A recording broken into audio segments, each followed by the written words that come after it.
Alright, so a couple of you said you wanted to see this. I wanted to make this, so that's why we're doing it. What if Kornbread hadn't been injured on season 14? Now, I have to mention this first, because it came as a bit of a surprise for me as well. Kornbread did not get injured in the season's 3rd episode. As Owen shared with me, Kornbread got injured in episode 1, which immediately just makes me question Drag Race's editing. They could have built up so much more sympathy for Kornbread if they'd made it a mini storyline that she injured her ankle in episode 1. But regardless of all of that, we're starting this What If video with season 14's 5th episode, when the queens did the Save a Queen challenge. But before we do actually begin, I just want to give a shout out to all of my supporters on Patreon. After I do my part of this video, I'll also include some of the thoughts that my tier 3 supporter sent me about the video topic. And this will sort of become a staple of my videos from now on. So if you want to take part in any of my future videos, you know what to do. Thank you all. Before we start, I just want to lay out what we know about Kornbread from the competition.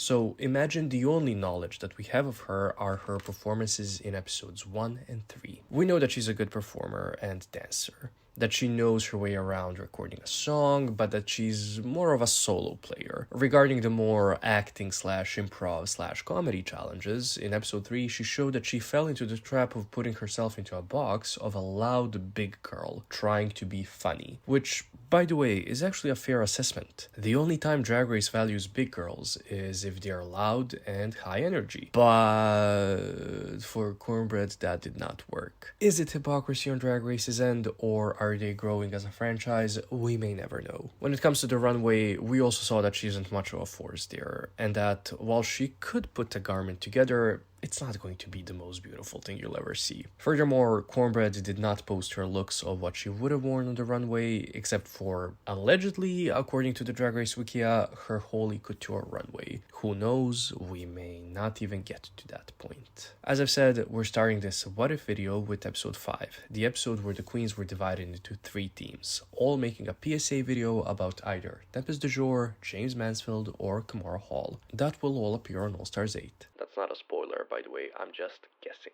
With Kornbread still here, we have 12 queens to think about. I think that originally the showrunners did plan this challenge to be done by 12 queens. We would have had 3 teams of 4. There was one team of 3 consisting of Bosco, Daya, and Lady Camden, so we'll just say that Kornbread would have been in the team with them. Now, how would have Kornbread done? There's a pattern on Drag Race that if somebody lands low in one episode, unless the next episode is focused on them completely, they're not going to be able to win. At best, they'll be high. However, with Angeria's, Bosco's, and Lady Camden's strong performances in this challenge, I don't think Kornbread would have done exceptionally well. But I also don't see how she would have been worse than Orion or Jorgeous. Thus, Kornbread is safe for this episode. Moving on to the design challenge on episode 6, there will be minimal change in overall placements. As I've mentioned in my previous video about Kornbread, all of the main storylines of the season happened because she was taken off the show, meaning that she most probably would have been the main character in a way. Originally, Jasmine was going through her transition from a villain to a hero, making her the focal point of the first part of the season story. But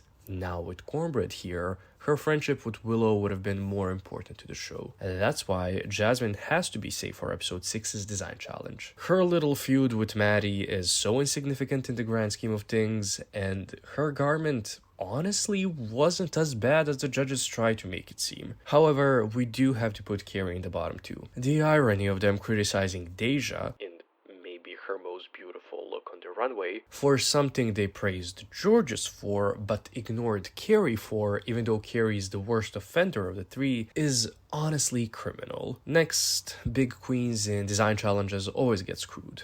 Usually because the producers don't have enough material for them to work with, and as I have said, Kornbread's runway looks aren't that stellar, so for me she's getting the low placement. The top 3 are the same. I know I'm not thrilled about the winner either, but the safe queens are Bosco, Daya, yes, also DeJa, I will fight you on this, Jasmine and Willow, and Kerri beats... question Maddy in the bottom 2 lip sync. Regarding the storyline so far, Angeria is being shown as very dominant. Bosco is good, but she's not dominating the competition. Daya is pissed off for being safe all the time. DeJa keeps being purpled. Jasmine is showing growth and coming out of her shell, but this time not hogging the screen time. Jorgeous is a bitch like there. Kerri is really only there to be narrator 1 of the season. Kornbread is shown as struggling in the competition, but as having great relationships with almost everyone. Lady Camden is getting crumbs, even though she's legitimately one of the most versatile competitors ever. And Willow is good, but not dominating, while also having great bonds with everyone. I'm saying all of this because of episode 7, the Daytona Wind episode. Originally, this episode had no low placements, but that only happened because of Kornbread being taken out of the season. For episode 8, they needed 3 groups of 3, so 9 queens, thus they couldn't have had an elimination in episode 7. Instead of doing a double shantay, they went with praising almost everyone, which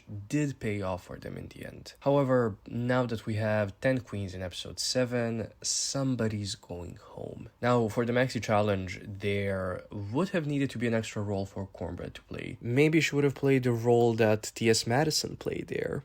Who knows? Regardless of the fact, I think that Kornbread would have done fine. She probably would have taken Rue's direction well and would have followed the script to a T. But there were some clear standouts and fantastic runways that Kornbread possibly would not have been able to compete with. Out of the original top 6, who are the top 3? Well, I'm gonna say who isn't in the top 3. First of all, Jorgeous. She's not wearing chaps on the runway. Second of all, Jasmine. While she is wearing chaps, the runway look is very lacking compared to the rest of the high queens. However, I think Jasmine would have got the good job comment from Rue before leaving the stage. We know that Daya and Camden are definitely in the top 2, so between Bosco and Willow, well, for storyline reasons of Daya needing to be praised for being high, and for the storyline of the safe group of queens, Willow needs to be in that safe group. I'll explain why. Jasmine, Jorgeous, Kornbread, and Willow are safe. In Untucked, Jasmine may be overcome with emotion, and she may come out, with the conversation further continuing with Bosco and Kerri's arrival to Untucked. And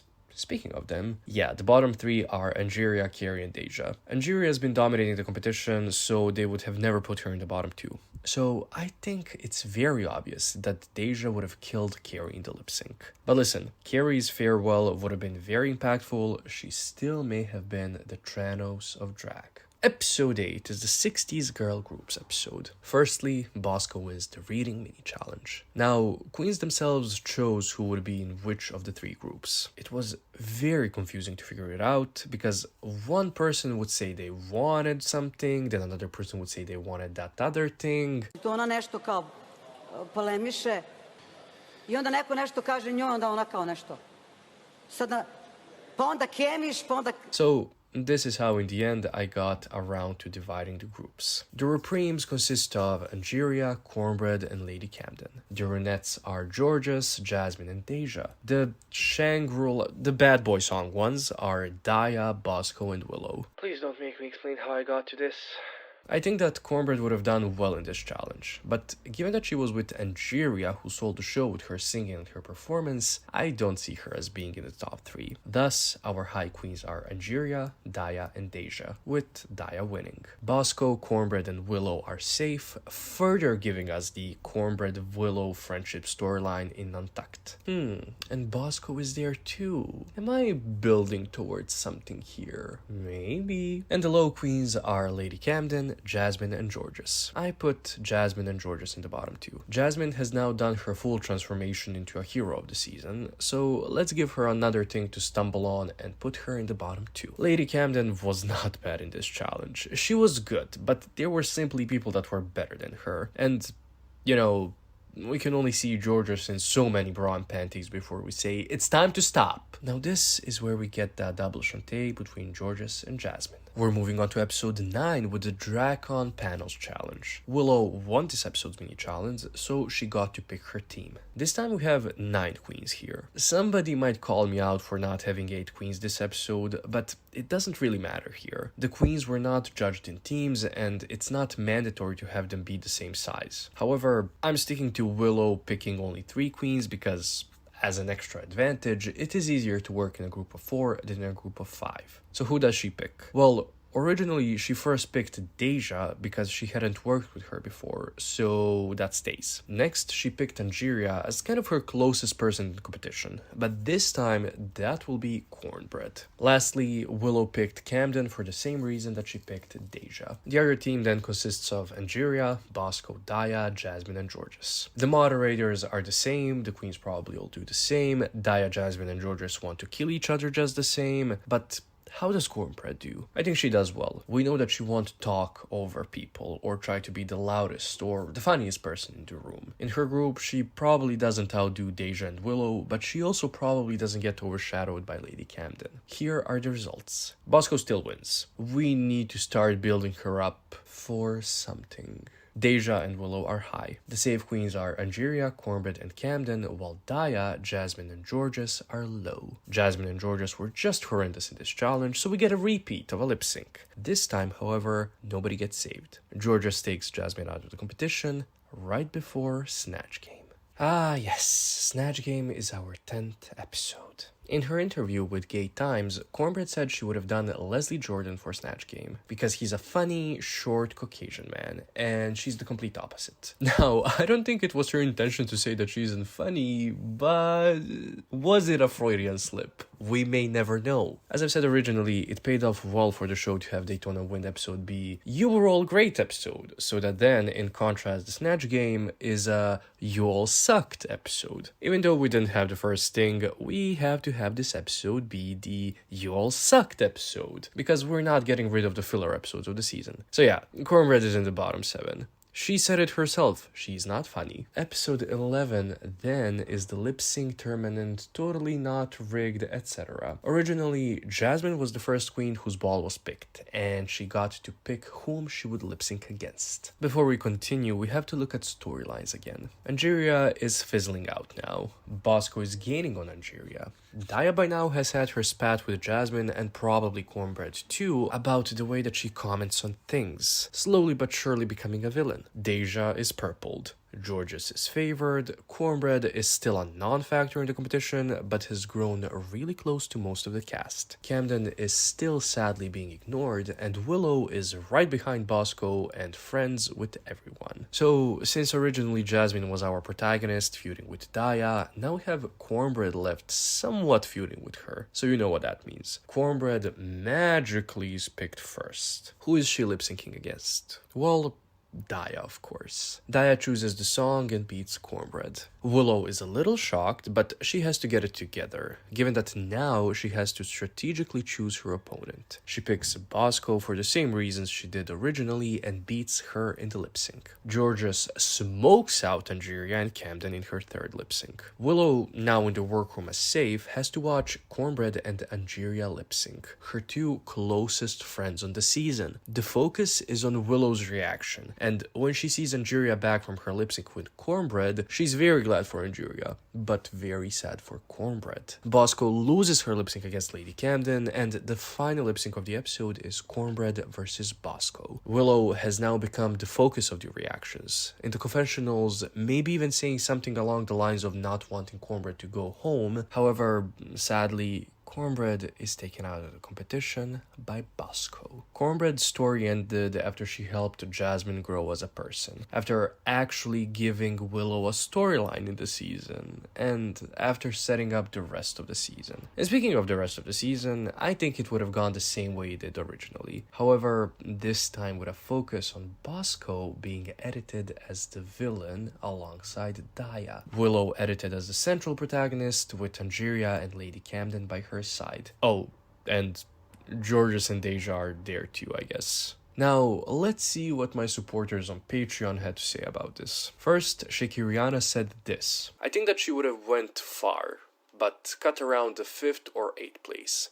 she's funny and has some good looks, but I think she was the narrator that gets robbed and gets an all-stars moment. So we somewhat agree there. On the other hand, the Alien Crimson had a very different opinion to mine, writing out the entirety of the season there. This is how he saw it. Episode 5, she would probably be in the top, high or win, as she has a lot of natural charisma and is quite sure of herself. Episode 6, he thinks she wouldn't have done a very good job, as we saw her maybe not struggle, but not do super well in the ball. But he does think they would have saved her from the bottom, similar to how they did to Kerri. So, Kornbread is safe. Episode 7, similar to the advert thing, he does think she would have placed high, and he does believe that she would have been top 2, but not win the lip sync, cause it was Lady Camden's moment. Episode 8 is the girl groups episode. He doesn't think that she would have done well there, so low. Episode 9 is the panels episode. Well, he thinks that Kornbread would have done very well, especially if she's the moderator, because of her personality. So, in his opinion, she might have placed high or she would have won. This is where the storyline between Kornbread and Jasmine probably would have been pushed. Episode 10, Snatch Game. He thinks that this might be controversial, but he thinks that they would have done a double win between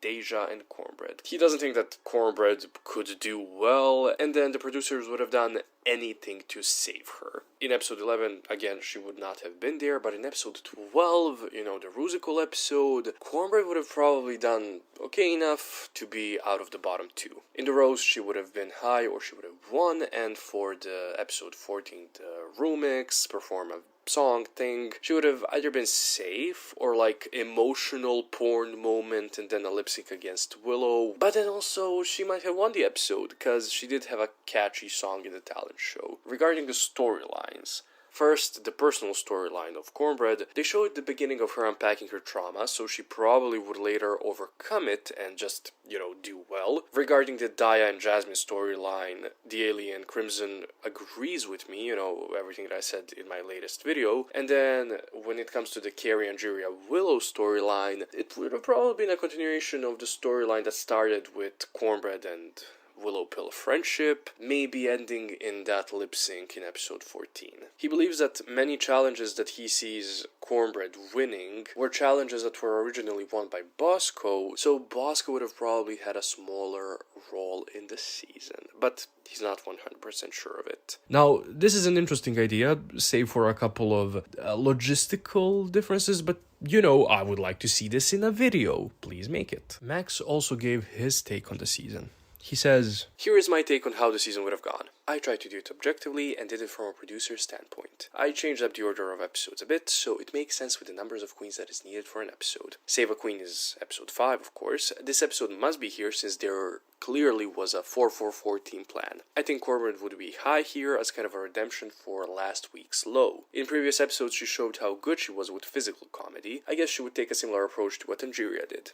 This could also be a team win, this time with 3 high and 1 win team. Glamazon Prime, 11 queens. I don't think Kornbread would do well here. She did not create something great with actual fabric, so I can't imagine unconventional material would work for her. I think she would land in the bottom 2 here with either Maddy or Jasmine. Maddy's look was maybe the worst, but she could be low if Ross says something hilarious like, "But I really love the humor and quirkiness behind it." Anyway, there is no way Kornbread goes home, and I suppose they let Maddy go. Dracon panel. 10 queens. This makes the most sense here since Daytona and 90s girl groups both need 9 queens and 10 is easily dividable. Kornbread would do very well here. She could be a narrator and win here, or be a panel queen and just be high since she's a good talker. We saw it in the confessionals. She was the narrator of the season until she left. As for the bottom queens, they would be the same. Kerri Colby is still here, and we don't know how she would do, but my guess is that she would be safe here since she's also a good talker. Now here's something interesting. The Dracon panel challenge is episode 7. This is the episode where T.S. Madison is a guest judge, which sparked the coming out moment of Jasmine's. If T.S. Madison is here at this episode, the Jasmine scenario happens. If not, it's next episode maybe.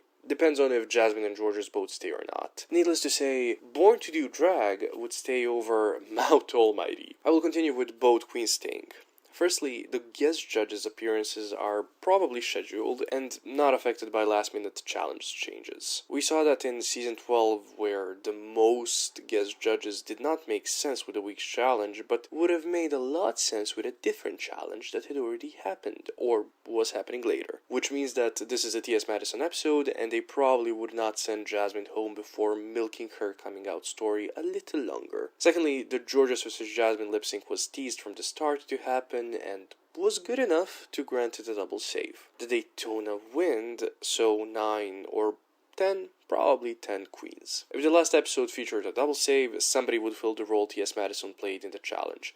Maybe Kornbread. Depending on if the last episode had a double save or not, this episode will be the opposite. In the challenge, Kornbread would probably do fine, placing safe. If we have a bottom 5, DeJa Skye will leave here. She was basically a filler queen, and I think Angie would outperform her here. Top 2 could be Camden and anyone really, since we don't know how much time they would give Daya in this timeline, since Kornbread is there now and there would be a lot of story surrounding her. Also, Daya could have been shut down by Kornbread already. It's really just a guess here. 90s girl groups, 9 queens. Reading challenge happens here, and maybe Kornbread would be funnier than Bosco, maybe not, doesn't matter since they could choose their groups themselves anyway. This is tricky because we don't know which group Kornbread would be in. My guess is that Bosco, Daya, and Willow would still be a team. Bad Girl Baby, and Kornbread would be in a group with Angeria and either Kerri or Camden, because of the song. Here she would probably fall somewhere in the middle again, and Kerri goes home. Snatch Game and Lip Sync Smackdown. 8 queens. This probably would play out the same, with the only difference being Kornbread taking DeJa's spot. Mini challenge doesn't matter here as well, so yay, Bosco wins again. Moulin Rouge, 7 queens. I honestly have no idea which role Kornbread would want, but I can see her wanting DeJa's role. It's a funny role that doesn't have too much to do. She would probably be safe again, or maybe low, but not in the bottom 2. Since the last few episodes would have played out very similarly to this timeline, my guess is that the chocolate twist happens here with Bosco being saved. Roast, 7 queens. This week could be a high week for Kornbread. She's funny and can read well, so she won't have a problem here. But Bosco needs redemption, so she cannot get a win. In this timeline, Angie's low, and Daya beats Jorgeous in the bottom 2. Catwalk, 6 queens. Maybe a top 5 finale was planned all along. This episode could go in any direction, but I guess we'll have to say goodbye to Angeria here. The judges and production were invested in her the least of all of the queens left, and she also did not have a story arc. Finale. 5 queens. This would play out the same. Everybody would perform to a song, and Rue would announce the queen with the best track record, and the queen with the most fan support as the top 2 of the season, and the queen with the fan support would win again. If this is Willow Pill or Kornbread is up to speculation. My guess is Kornbread, the snack Jete, would win here, but that's just my opinion. Honestly, Max, just make this a video, or I'm calling the cops. And that's it. That's the video. How do you guys think Kornbread would have done on the season? Do you think she still would have been Miss Congeniality of the season? And do you think you would have enjoyed the season more with her there? Sound off in the comments, and thank you for watching.